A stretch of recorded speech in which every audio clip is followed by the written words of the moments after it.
Today we are discussing Halliburton Company, ticker HAL. Over the next few minutes, I'll discuss my thoughts on both the valuation of this company and its business quality. This company has a market cap of $30.6 billion, enterprise value of $36.2 billion. You see about $5.5 billion of net debt on this business. Overall, about 15% of the enterprise value. Operating in the energy equipment and services industry. So they provide product and services energy industry worldwide. Two segments, completion and production, and then drilling and evaluation. Of course, this is primarily the oil and gas industry, but of course, that's colloquially known as the energy industry now. So completion and production have enhancement services that include simulation, sand control, cementing, well bonding, casing, etc. Let's see, drilling and evaluation, drilling fluid system, performative additives, fluid solids control, specialized system, drilling services, etc. So if you don't know a lot about the oil and gas industry, those might not make a lot of sense to you, but the main thing for you to be aware is this is an oil and gas industry services company. So they're not the direct producer themselves, but they're providing the services for the production of oil and gas around the world, but looks primarily probably in the United States, although it doesn't break that around. It does worldwide. So beta of 2.1, that's an extremely high beta. That means it's going to be relatively more volatile than the average S&P 500 company. The higher volatility of a business tends to be a sign that it's going to be a relatively low quality business. We'll see if that plays out in the return on invested capital.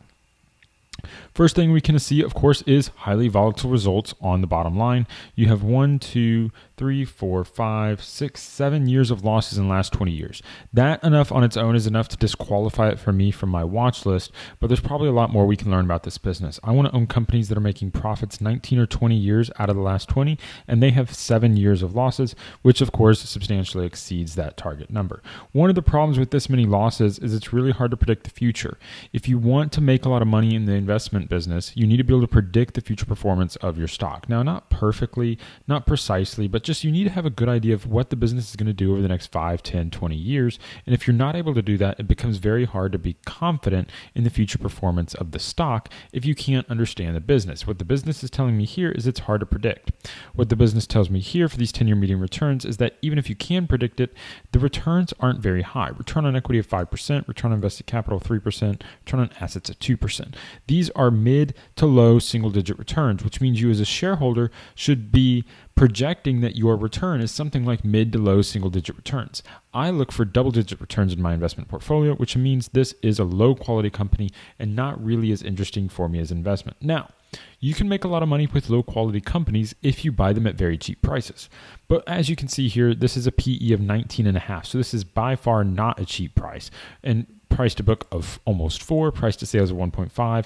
You can see this is a relatively expensive price for a company like this, even though it is relatively low quality. Now, people seem to be betting on an improvement in the oil and gas industry. That is certainly what we would see from these results here. But it's really hard to get comfortable buying a business like this when you see revenue declines over the last year, EPS declines over the last 10 years. So over a 10-year period, they are smaller by almost a third. Look, you went from $29 billion in revenue in 2013 to $20 billion in revenue in 2022. That means they lost $9 billion in revenue over the course of a decade. Now, it's quite volatile. They did go up in 2014, but then they went down for 2 years in a row here. They grew again, grew for 2 years, and then went down for 2 years as well. Now, they've grown for the last 2 years, but maybe that means we have another 2-year cycle where things are going to get worse. I don't like the cyclicality there. I don't like how quick the cycle is. It's okay to have some cyclicality if you're talking about like 10, 15-year cycles. When you talk about 2 to 3 year cycles, it's very hard to manage that on a business level basis. Look at these gross profit margins. You go from 4 billion, 5 billion, 2 billion to 800 million. It's really hard to manage a business because you're going to see when we get to the SG&A side how that really leads to losses. And you can see that although you have an operating profit here, your EPS went negative because of the way that is bouncing around. One of the things I really like in a good business is that it has stable gross profit margins, and you don't see that here. 15, 16, 10, 5, 11, 12, 10, 10, 13, 16. If you have volatile gross margins, you're going to absolutely have volatile operating margins, and you see the same thing here. 14, 16, 9, 4, 9, 11, 9, 9, 11, 15. Now, those look better, so there is some non-cash items probably taking place here, but I really don't like seeing these large losses on the balance sheet. Overall, if you're learning something from this video, even if you don't like this stock, please hit that like button. Don't forget to become a subscriber. There are some great companies that I'm covering, but I hope you'll continue to learn from me here today. Their SG&A is actually quite low. It's very impressive, $200 million. So it looks like what they're doing is the cost of goods sold is really dumping a lot of their employment here.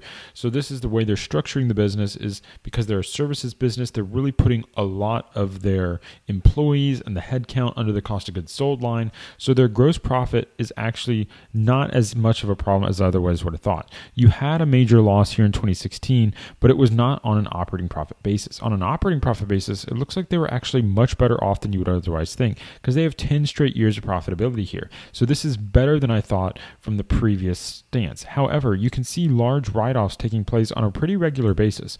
$1 billion in losses, $2.8 billion, $7 billion in losses, $2.6 billion, $4 billion in losses. Those losses are big enough to send them into negative numbers over time. I don't like seeing write-offs of this level. These are very big write-offs. It would be one thing if they're relatively low, something like 148 million when you're earning $5 billion in profits. That's not a big deal. But when you start talking about billions of dollars in write-offs, that is substantial. I mean, the company is not that big. It's $30 billion. But still, these are still substantial write-offs. I mean, the write-off here in 2016 is like 20% of the enterprise value. That's a significant amount of money. One thing that we see here as well, you have started at 902 million shares outstanding. You end at 908 million shares outstanding. So they're basically flat shares outstanding over the course of the decade. They probably bought back stock, though, because you can see it did go down over time, but it's gone up recently.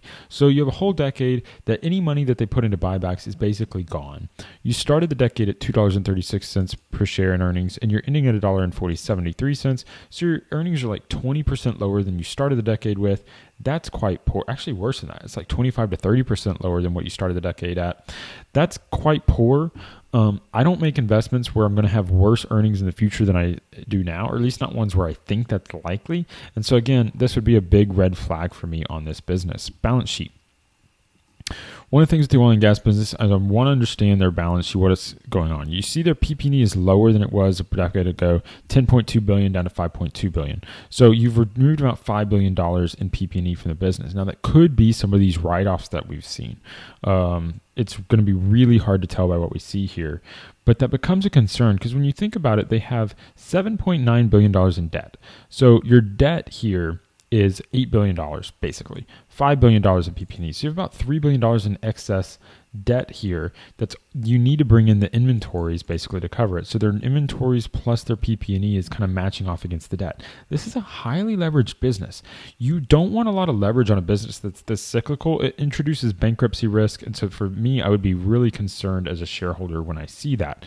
Now, when I get to the cash flow statement, it looks like they bought back a lot of shares for the first 2 years of the decade, and then they basically stopped, and they started issuing shares.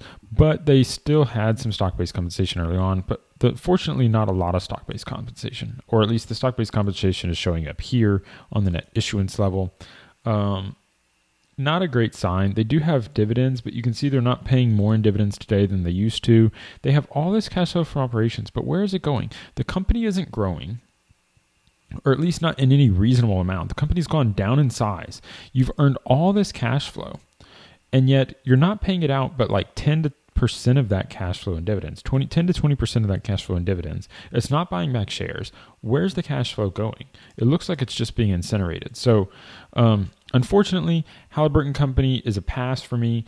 It looks like a low quality business. You have 7 years of losses in the last 20 years. Low quality in terms of return on invested capital, 5% or less on these returns, which are quite poor and tend to suggest that I'm not going to be able to achieve double-digit returns. Likewise, you're paying a high price at a PE of 19, which is only justified to me if you're a high-quality business. So it's a low-quality business at a high price. For me, that's the simple thing for me to avoid, so I will move on to the next company. If you learned something from this video, even if you don't like the stock, please hit that like button. That tells me YouTube that you're enjoying my content, and you'll probably like some of my other videos. And if you want to check out my watch list videos, they are in the playlist right here. Don't forget to subscribe, and if you want to check out this software, quickfs.net, my affiliate link is the first link in the description. Support the channel by checking out that link. Thank you for listening, and until next time, stop paying fees, start building wealth.